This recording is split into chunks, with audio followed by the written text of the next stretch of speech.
to order. Celeste, please call the roll.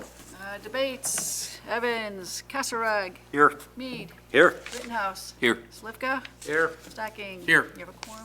All right, thank you. Next item is the approval of the agenda for this evening's meeting. Move to approve. Second. Moved and seconded, all in favor? Aye. Opposed? Okay, next item is approval of the minutes of the October 29th, 2019 meeting. Move to approve. Second. Moved and seconded, all in favor? Aye. Opposed? Okay, and we have one item on the agenda tonight. It's the Fabyan Crossing outlot. The applicant is requesting an amendment to the Fabyan Crossing Plan Unit Development Ordinance 1993-45, 2017-10, and 2018-16, and the resolution of 2018-01 to modify the list of permitted use, sign regulations, parking requirements, and previously approved landscape plan, all related to the proposed development of a sit-down drive-through restaurant and new outlot on Lot 1, and a final plan unit development plan approval for new outlot on Lot 1. The location is 2100 South Randall Road, and the applicant is Oberweis Dairy. The public hearing on this meeting this item is closed, so this evening all we'll be doing is discussing internally within the commission. John, since you were at the last meeting, have you read the record and are familiar with the materials for this request? I am. All right, thank you. David, do you have anything?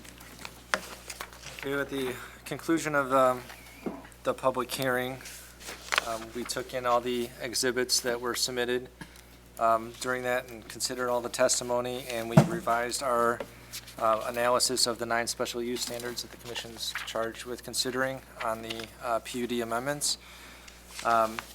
Those findings that we drafted begin on page 6 of the staff report.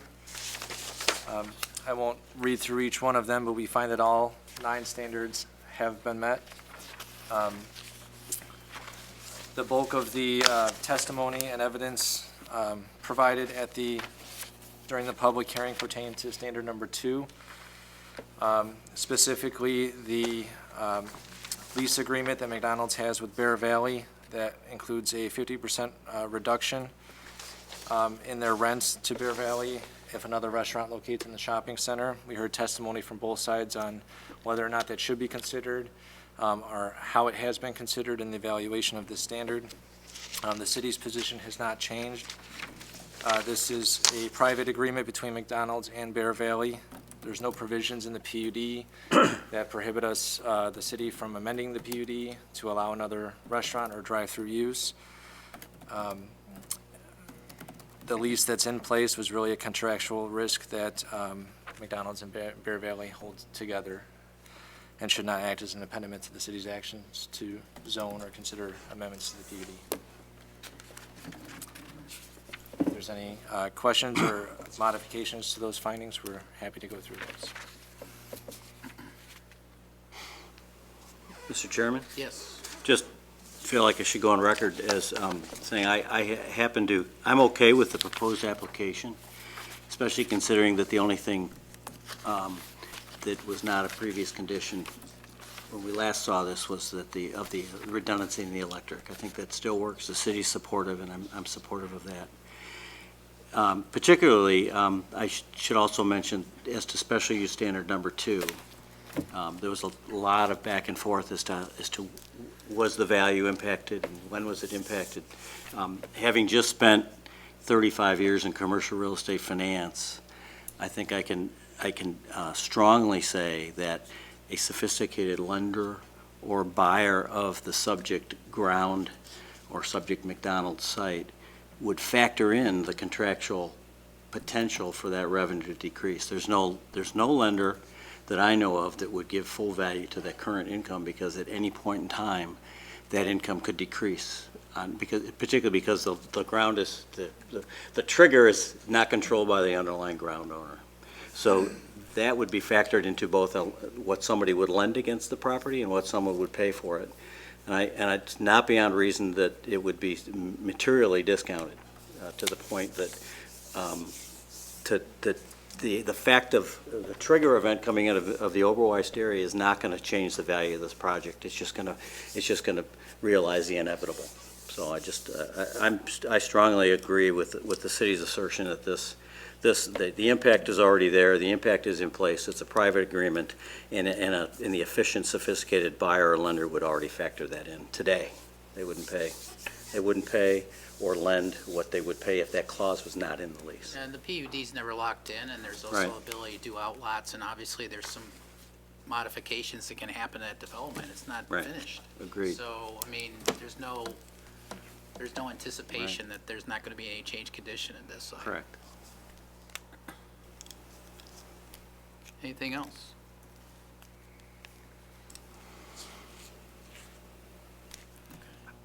I don't really have anything to add personally. I just would say that I thought the last meeting on this subject was frustrating. It was overly aggressive, I think, to Mr. Oberweis's appraiser. And I thought, I just thought it was kind of pointless. Frustrating to sit through, and I appreciate the staff's analysis, and I like John, agree that there's nothing here that would indicate that we would lower their property based on special use standard number 2. Anybody else? Yeah, no, I would agree as well with John that when those restrictions were put on the lease, that's when that's when it was really, diminished at that point going forward, so.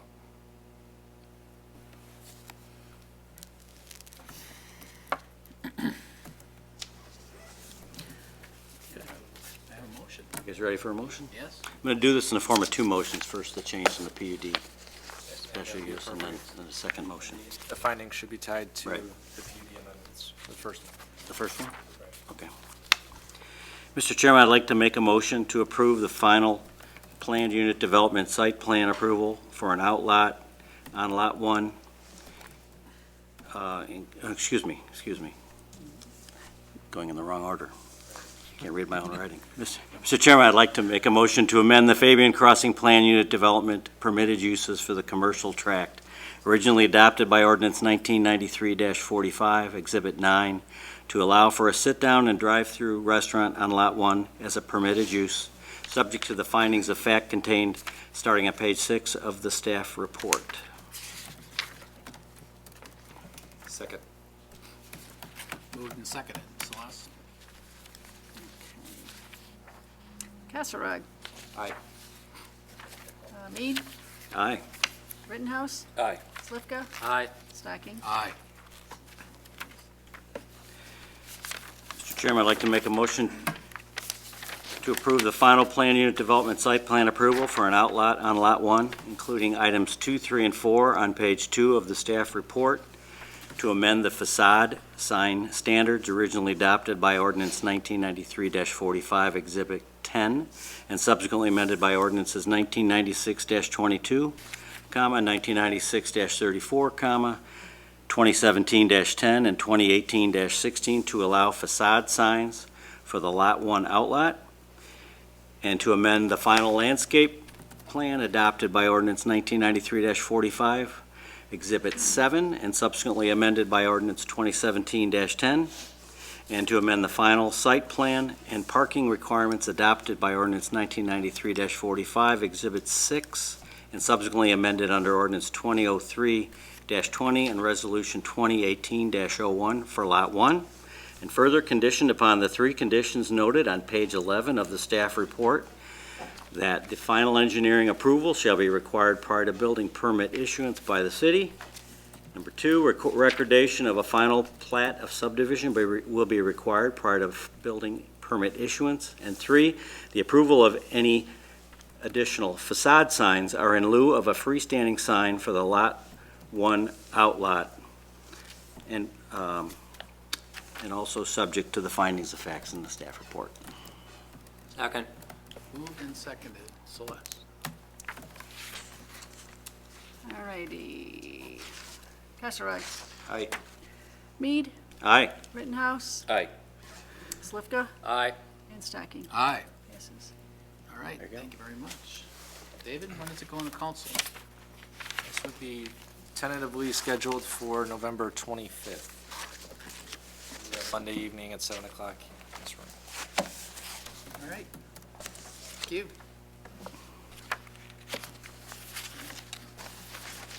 As far as other business goes, we have another meeting in 48 hours on 47 Another hours and 50 topic minutes. that we, I have a Less than packet 48. here of just the comments. That'll be on the recreational cannabis discussion. Depending on how that goes, we may or may not have additional meetings. In December, we have the affordable housing incentives that will be coming forward as soon as we have an available meeting date. I Sir. just didn't mean to interrupt you, but do you have a sense on how many people will attend? Are you going to be able to get to that kind of, where you have to put it in another place other than For here? Thursday? Yeah. We've received a few emails with comments and had one or Okay. two phone calls, so not anything. we're not getting the sense that we'll need a larger venue or Okay. anything. I think it would fit here. The city council discussion, there was maybe a dozen people that Okay. attended. Okay, I just want to make sure there's combination if there was. Obviously, if it is that type of turnout, we might have to reconsider, Okay, go from there. and then you have a website with all the materials in there. Right, so we've created a webpage that has the staff report, the 4 different zoning maps. We'll have additional maps to show kind of different buffer distances as well, that we mapped out, but didn't move forward as a recommendation, just so you can kind of see what we looked at. And then we've got the public comments that we've received so far have been posted to the website as well. Anything else on And this? that's all in the packet we received as well, if we picked one up at the police station? Right, so the packet you received has small versions of the maps. Okay. Yep. But the report and all the public comments we've received so far. So I don't have to go on the website at this point? No, I mean, there's links in the staff report that we did not provide in your packets. Links to the act, frequently asked Okay. questions about the act. Okay, And some of those are pretty informative, especially, I think, the Illinois Municipal League put together a pretty nice packet on it. okay. I'd recommend at least browsing through that. Okay. Well, I appreciated your, when you sent the packet out, talking about how this was a meeting about where, if at all, we would allow the sale or cultivation or all the other options. Are we going to try to stay on point, or are people going to be allowed to just air that they are or against We're going to try. legal marijuana? So we are going to try our darndest, maybe from the get-go, to let everyone know that the propriety of the matter on a general scale is not before this Yeah. commission. It is a zoning land use Right. issue only. The city council has yet not decided Right. if it is opting out, but obviously seeks this commission's expertise from a land use perspective, and that's the limitation.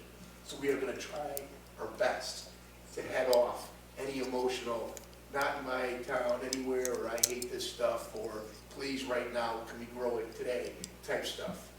It's zoning and land use. Right. If we don't opt out, this is where we would potentially Yeah. allow it. Yeah, there's 2 questions involved.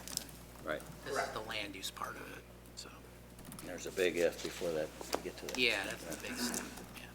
So, but yeah, well, I mean, we're gonna give it a go, you know, maybe show of hands or something, and it's like, okay, we got your input on that, now anything on the zoning map. Yeah. Imagine there know. could be good attendance at the city council meeting when they address this. Yeah, that's when the issue's really Right. at hand Right. for the adoption, so. When is that? It depends on when it leaves this commission. Okay. We would probably tentatively look at that at November 25th as well, because it's an open meeting date. Is there an Illinois law about the city's decision? Does that need to be made by the end of the year, It or would be city best to- law yes, takes over? It does, because kinda thing? if it's not, then we're left with it being a deemed a similar and like use, and we haven't decided what zones we want to in, and if it's a retail sales, that's allowed anywhere retail sales are allowed. So the city council's decision has to be done by the end of the year? Right, so if the decision's to prohibit, that needs to be done by the end of the year. If it's done to permit, we need to do that. by the end of the year. Restrictions, yeah. So it's just seen as another use, basically, in the ordinance. from the Absent the zoning. Yeah. Right, absent the zoning. Another allowed, a kind of other use, yeah. So, Wow. so Thursday, Scott, you said we're looking at two questions? Where? Well, it's just one. One. The second question is for council, whether Yeah. they're going to actually adopt the, But for us, Yeah. it's where? for us, it's one issue. Yeah. Yeah, it's kind of a two-part question. It's what zoning districts may be appropriate for the various types of uses, and then under what conditions.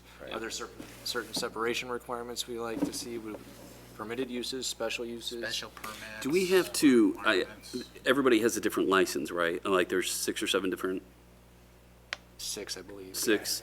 Do we have to go down and kind of go through each one? Each type of use? Yeah. Right, as we've, and we'll get into it more on Thursday, of course, but as we've drafted it, we've kind of taken the dispensaries as like the retail use and looked at those in commercial zones, and then Okay.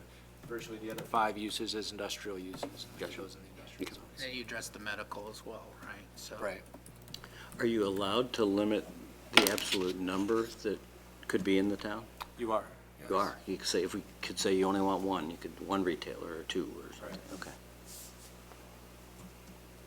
And of course, it could be revisited like any other zoning Right. land use Yeah. matter down the line. Right. Again, we're getting ahead of ourselves, but. Right. But yeah, you can limit the number Right. of licensees. Right. I think what we've tried to do to start the discussion was map out those zones, and then the separation requirements that are set forth in the act, kind of show what that looks like within each zone, so you could see whether or not a proliferation is really possible. And remember, there are limited, again, we're getting well beyond, there's a limited number of state licenses in year one Right. to begin with. Right. And there are, for lack of better terms, zones where it could be used. Right. And applied for. So the purpose of getting a land use commission that's like this involved is because we don't want to opt into something by accident. Right. And have bad consequences. Right. The city council still has to act ultimately on Right. the ultimate issues. Great. it's time. It'll be an interesting Yeah, discussion. look forward to reading it. Has anybody expressed interest in doing that kind of business in Geneva moving forward? We've had a few calls Really? asking where we're at, and they might be interested. Okay. I imagine every community is getting those calls right now as they're gearing up to apply for licenses. They need to know what their options are. Yeah. Interesting. But at the end of the day, I mean, the state could say, we don't want Geneva. You got it. So Right. hypothetically, Geneva could pick out 3 places for cultivating and/or dispensaries, and licensees could come, but if they don't have, I mean, potential licensees, they gotta be licensed by the state first. That's kind of a lottery, so. There's a lot of moving parts. And then licensed by the city as well, No, just like a liquor store? No? no. It's an exclusive state license. The city, however, can, again, we're getting ahead of ourselves, add a tax, up to 3%, is permitted. Which we've already passed. I think the committee of the whole is recommended. Oh, it's okay. I don't think it's gone to council yet. Okay, Interesting times. that's right. Yeah, right? Where are we going? Anything else, David? Am I missing anything, That's Paul? it. No, that's it. It works. Yeah, okay. Where's Mim? I don't know. Move to adjourn. All right, thank you.